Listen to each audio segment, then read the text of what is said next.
Welcome to Facts TV News, where everything is true. Pain and sorrow. The family of a Jamaican farm worker, 40-year-old Tyrone Lee Jackson, who died while he was in quarantine in Canada, is demanding answers from the Canadian authorities as to the circumstances surrounding his death. But the Ministry of Labour and Social Security says it has been in contact with the family and has provided grief counseling for them. According to the ministry, it has also indicated that through the insurance scheme in place, all the funeral expenses for Jackson will be covered. However, that has not satisfied the family members, who say they are even more distraught as they were unable to recognize the remains, which they were called to the local funeral home when the body of Jackson was finally returned to the island. Michelle Harrison said her brother went to Canada to work on a farm in Milton in mid-January. Shortly after his arrival, they said he tested positive for COVID-19, so they quarantined him and 3 others at a hotel. He was there jovial, walking up and down, and we talked to him and everything, and during that time he wasn't showing any signs or symptoms. On Sunday, January 16, we talked to him before we go to church, and he said he was okay. Early Monday morning, my mother was calling him, but she didn't get any answer, so we assumed he must have gone to work. According to Harrison, the family did not know that anything was wrong until representatives of the Ministry of Labour, accompanied by the police, visited their home. They told my mother that they found him unresponsive and he passed away. Now my concern is that he passed away and the condition in which they sent the body to Jamaica was truly devastating. It broke me totally, because nobody informed the family that the body would be sent to Jamaica. We were called by the police to come and identify the body. The state that the body was in, we can't even recognize if it is truly my brother, said Harrison. I'm disappointed, truly disappointed, because it looked like we don't have anybody to fight for us and to defend us. For if it was somebody from Canada who passed away in Jamaica, and if they got back the body in that form or state, Jamaica would be having issues and problems, added Harrison. The weeping sister said her brother, who would have celebrated his 41st birthday, February 27, was a jovial, loving, and kind person who did not deserve to be treated in this manner. I want to know who is going to answer us. Who is going to tell us what happened to my brother? Where shall we start? How shall we start? My mother can't look at the body because of the condition that it is in. I am truly saddened by the circumstances under which he passed and how they handled the situation. They could have informed the family. They could have called us and let us prepare ourselves for that condition. It hurt my soul, it pains me, declared Harrison. She says the family was told that Jackson died from pulmonary embolism. They say it was a blood clot. They sent the body home without the family knowing, only to be called by the police to come and identify the body. I can't even tell if I'm a brother to the condition that he's in. His face is decomposed, his mouth is open, you could see the state of decomposition in his mouth. For the remaining body parts, we are not sure, but the face is swollen and in black. He was a dark person, and I know that death changes the features of person, but that is not my brother. Them just send him home just so, like him and a nobody picking, like him and a nobody. Them just a ship him out like a piece of luggage and nobody say anything, and angry Harrison added. Jackson's mother, Mary, is struggling to come to terms with the death of her son.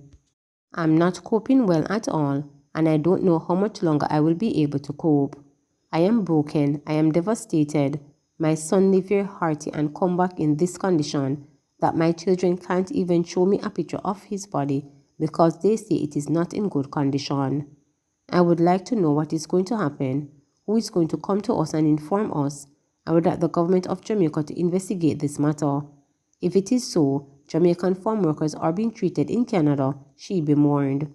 She blasts owners of the farm as she claims that they had not provided sufficient care for her son and demanded that they provide full details on the circumstances surrounding his death.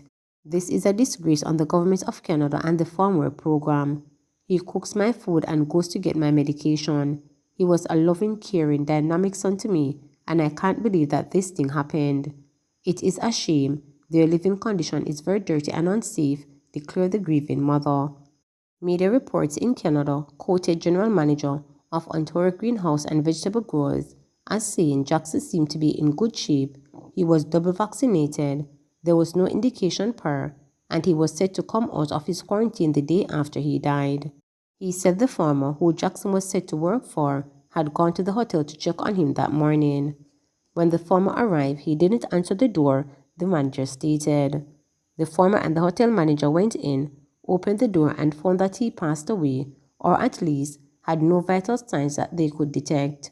This particular farmer has an outstanding reputation for taking care of people, and it's really unfortunate.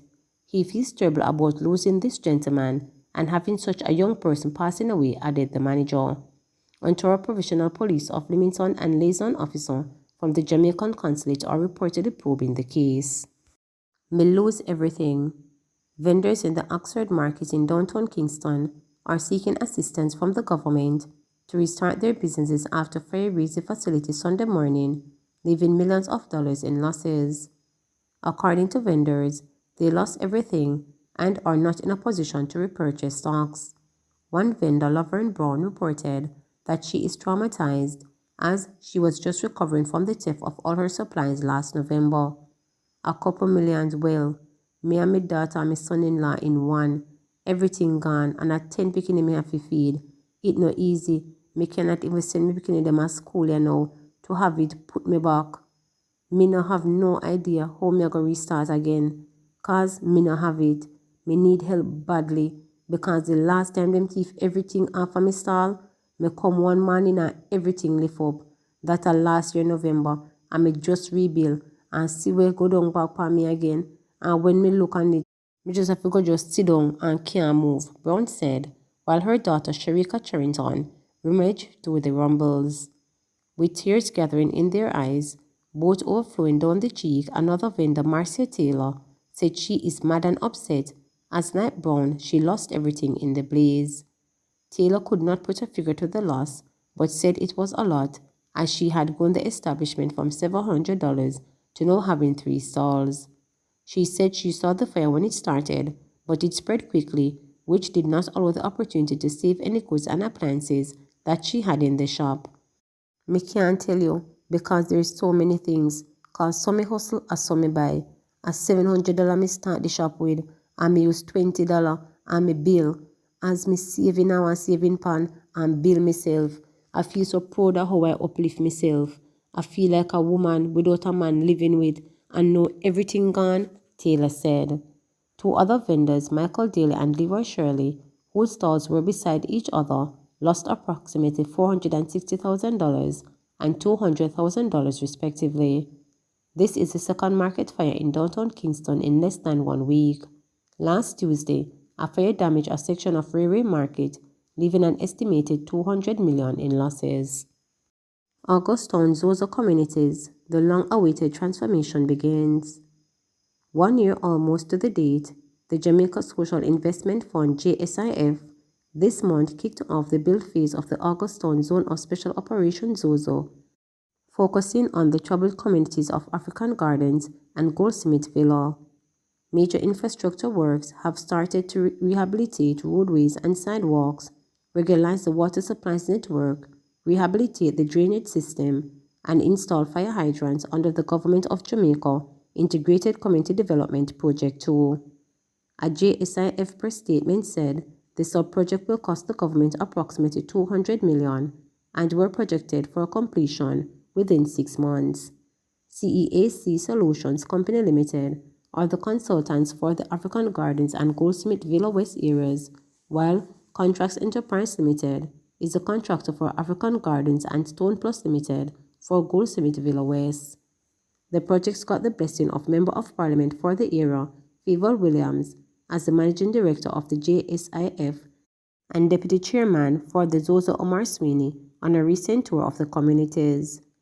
The road rehabilitation facilities, greater permeability, and better policing services and response time to emergencies, said Sweeney, who argued that suitable roadways, water and sewage supplies were a social need.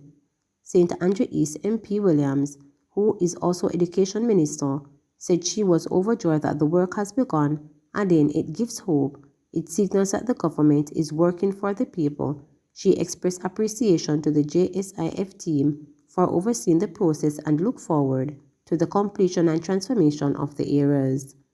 The overall build phase of the Zozo will also include the rehabilitation of the Augustone Primary and Hope Valley Experimental Schools, a Safe Passage to School project, community parks and green spaces, in addition to other necessary infrastructure work which will commence later this year.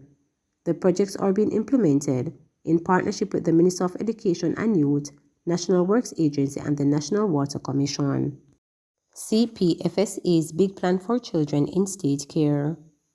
The aim of the Child Protection and Family Services Agency, CPFSA, is to have 75% of children in state care placed in familiar environments by 2023, rather than having them remain in a children's home or institution, Chief Executive Officer Rosalie Gage-Gray had revealed. According to Gage-Gray, the agency has already placed 67% of the 4,500 children in it responsible for its familiar setting and is pushing to secure more placements despite some challenges. For the tedious work they had to endure last year in matching some of these children with the right foster parents, Gage-Gray last Friday honored a small group of CPFSA foster care officers who placed 20 or more children in a familiar setting.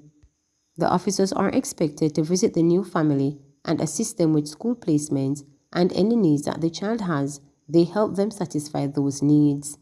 Last year, we honored those who recruited the most foster parents. This year, we felt we should honor them for the placements that they have done. They would have recruited and matched children with foster parents. They might not have assigned a child to them the same year that they are recruited. They are recruited, trained and waiting placement, but these people actually place children with the families, Gage-Gray reported. Please remember to subscribe, like, share, and click the notification bell for daily updates.